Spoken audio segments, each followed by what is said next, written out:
Астероидтар туралы бір сәт ойлансаңыз, бұл планетааралық кеңістікте қалқып жүрген үлкен тастар ғана емес екенін естен шығармаған жөн. Олар әлдеқайда қызықты және әралуан болып келеді. Астероидтардың пішіні мен өлшемдері де әртүрлі. Ең ірі астероидтардың бірі Веста. Бұл астероидтың диаметрі Гранд шатқалының ұзындығынан әлдеқайда үлкен, ал ең кішісі көліктен де кішкентай. Сіз олардың құрамында көптеген құнды элементтер болуы мүмкін екенін, және олардың кейбіреулері өте қымбат тұратыны туралы ойландыңыз ба? Астероидтарда жасырылған байлықты айтатын болсақ, Марс пен Юпитердің арасында жерден 400 миллион шақырым қашықтықта Психея 16 астероиды орналасқан. Оны металл класына жатқызады. Көптеген ғалымдар астероидтың бір кездері ергежейлі планетаның ядросы болғанын, ол үлкен денемен соқтығысып, беткі бөлігі ғарышқа сейіліп, ядросы сол қалпында қалып қойған деген пікірлерде білдіріп жүр. Ядросы біршама үлкен. Психея металл астероидтарының ішіндегі ең ірісі. Оның орташа диаметрі 200 шақырымға жетеді, пішіні картопқа ұқсайды. Ал сол картоптың іші алтын мен басқа да бағалы металдарға толы. Forbes-тың есептеуінше, егер соның бәрін сатса, жер жүзінің әр тұрғынына ағымдағы бағаммен шаққанда 2 миллиард доллардан келер еді. Ойланыңызшы, әр қайсымызға 2 миллиард доллардан келеді. Психея астероиды шамамен 800 квинтиллион доллар тұрады.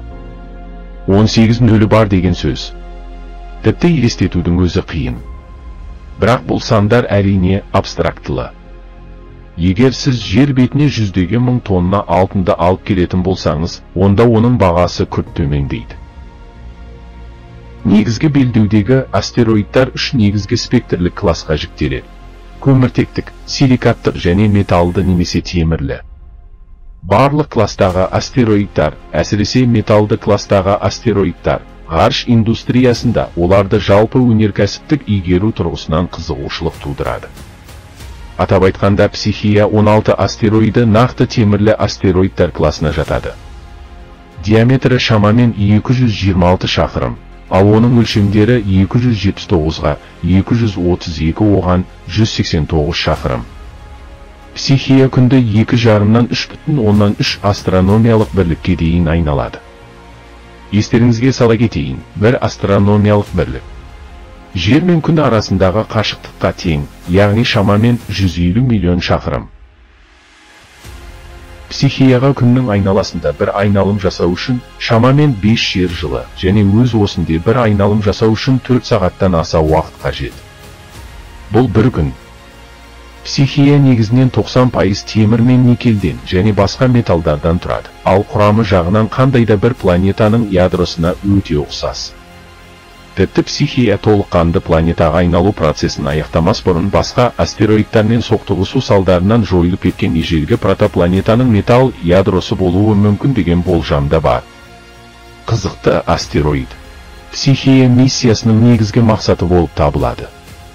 Мәлімденген жоспарларға сәйкес, 2022 жылы ақш ғарыш агенттігі оған өз аппаратын жіберді. Психея арасында да планета көлеміндегі объектінің ядросы ма, жоқ әлде олай емес пе екенін анықтау, күн жүйесінің қалыптасуы туралы да көбірек ақпарат алу, миссияның негізгі мақсаты болып табылады. Дегенмен бұл шынымен де негізгі мақсат па, жоқ әлде мүмкін NASA-ның жасырғаны бар ма? Мәселе мынада. Бір кездері бұқаралық ақпарат құралдарында жұртшылықты дүрліктірген хабар тарады. Олар Психея жыныстарының құрамында никель мен темірден бөлек платина мен алтында бар деген хабар еді. Кейбір сарапшылар тіпті оның жалпы құны жоғарыда айтқандай 800 квинтиллион доллар деген әсерлі санды есептеп шығарды. Ал Біріккен Ұлттар ұйымы әзірлеген ғарыш туралы шартқа сәйкес, ғарыш кеңістігі ұлттық иеленуге емес, бүкіл адамзатқа тиесілі. Бұл ақша дүние жүзіндегі кедейлікті бір жола жою үшін жеткілікті болып табылады. Осыдан Психея 16, өмірді құтқарушы деген сияқты қанатты сөз пайда болды. Психея 16 алтыннан ғана емес, көп бөлігі темір мен никельден тұрады. NASA сонымен қатар Психея 16 алтынға толы болса да, тау-кен шығындары тым қымбатқа шығатын еді, сондықтан пайда нөлге тең болады деп мәлімдеді. ауқымды түрде қарастырайық. Бірде-бір спутниктік спектрометр алтынды анықтай алмайды. Мұны тек кейбір жанама белгілер арқылы ғана білуге болады. Сонымен қатар, бүгінгі күнге дейін алтынның қалай пайда болатыны белгісіз. Тек теориялар ғана. Сонымен психияда сонша мөлшерде қорлар бар екенгі кенеттен қалай белгілі болды.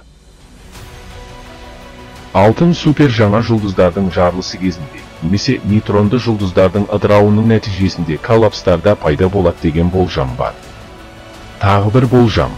Екі нейтронды жұлдыздың қосылуында, коллапстың нәтижесінде қара қордым немесе одан да массалы нейтронды жұлдыз пайда болып, жарылыста платина мен алтын сыртқа шашылады.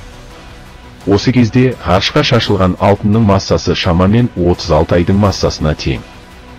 Бұл теория бойынша жарылыстан кейін құрамында металдар, соның ішінде алтын сияқты ауыр металдар бар, шаң ғарыш кеңістігіне шығып, сол жерде конденсацияланады.